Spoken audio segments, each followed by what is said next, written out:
Salut tout le monde, aujourd'hui on va essayer tant bien que mal de décrire ce que l'on appelle les signes de rémanence ovarienne. Je te laisse regarder cette image échographique et essayer de comprendre quels sont les signes échographiques d'une rémanence ovarienne. Tic tac, tic tac, tic tac. Salut la team Veto, aujourd'hui on va parler d'un truc qui nous chafouine énormément en tant que praticien, c'est la rémanence ovarienne.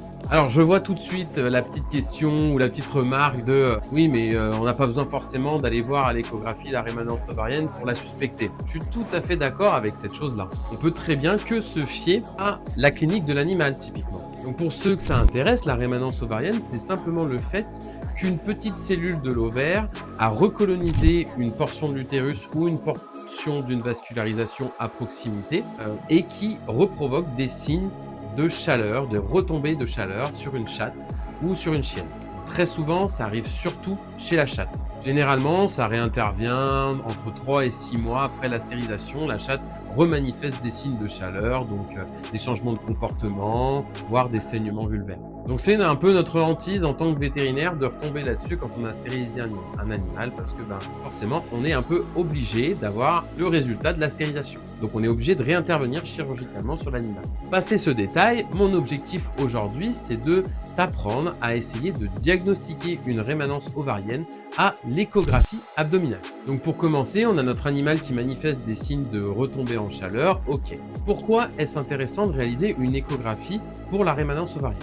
Premièrement, pour diagnostiquer et être certain d'aller intervenir chirurgicalement. Et la deuxième indication de l'échographie pour la suspicion de rémanence ovarienne, c'est pour savoir où est-ce que va être localisée la région à retirer, où se trouve le petit follicule qui va être responsable de la synthèse hormonale. C'est comme pour les testicules abdominaux, inguinaux, ectopiques, c'est intéressant de savoir où le rechercher pour aller ensuite en chirurgie, projeter et aller plus rapidement dans notre intervention chirurgicale. L'échographie sert en réalité de planification chirurgicale comme on pourrait faire une radiographie et une planification chirurgicale orthopédique par exemple. Et surtout, ça permet de se rassurer avant de se lancer dans la chirurgie. Maintenant, on va parler très concret. Qu'est-ce qu'on va observer à l'échographie abdominale lorsqu'on a une rémanence ovarienne? Tout d'abord, il faut savoir que la réalisation de l'échographie est assez difficile pour la rémanence ovarienne parce qu'on ne va pas voir énormément de choses et surtout, ça risque d'être très subtil. Donc tu vas voir, garde les yeux grands ouverts parce que ça va être un peu touchy. Et la deuxième chose à savoir, c'est qu'il faut avoir un échographe et une sonde de haute fréquence. Pourquoi? Parce que ça va nous permettre d'aller visualiser un peu mieux l'utérus et de visualiser un peu mieux le follicule anormal. Donc tu peux t'entraîner avec ta machine échographique, mais il ne faut pas que tu sois frustré de ne pas le voir parce que ça nécessite quand même d'avoir une machine assez performante. Allez, assez parlé, maintenant on y va. Donc pour commencer, ce qui arrive très souvent en échographie, ce qu'on va voir le plus souvent, ça va être l'épaississement de la paroi utérine du fait de l'imprégnation hormonale. Donc généralement, moi comment je débute, c'est que je vais réaliser mon échographie utérine, donc je localise ma vessie, je localise mon côlon qui peut être soit latéral, soit dorsal, et je vais aller chercher au milieu ici une petite zone tubulaire un peu hypertrophiée. Juste ici, il s'agit de l'utérus et ici en l'occurrence du corps de l'utérus qui va ensuite se diviser en deux portions, la corne utérine gauche et la corne utérine droite. Juste ici, on l'observe très bien. Donc ensuite, mon objectif, c'est d'arriver à suivre la projection des deux cornes utérines pour aller voir la portion utérine de la possibilité de rémanence ovarienne. Savoir que l'autre endroit possible, c'est au niveau du pôle caudal des deux reins. Donc on ira voir à ces deux endroits-là.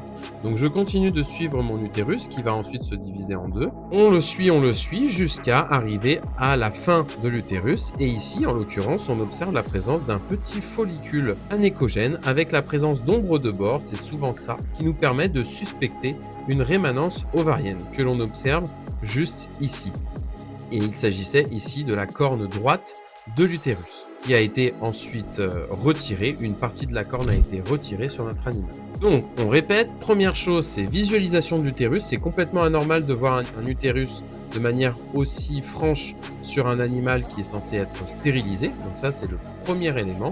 c'est totalement anormal de visualiser un utérus aussi épais à l'échographie. Et deuxième chose, on suit notre utérus jusqu'à visualiser potentiellement des ombres de bord avec la présence d'un petit follicule noirâtre à l'échographie.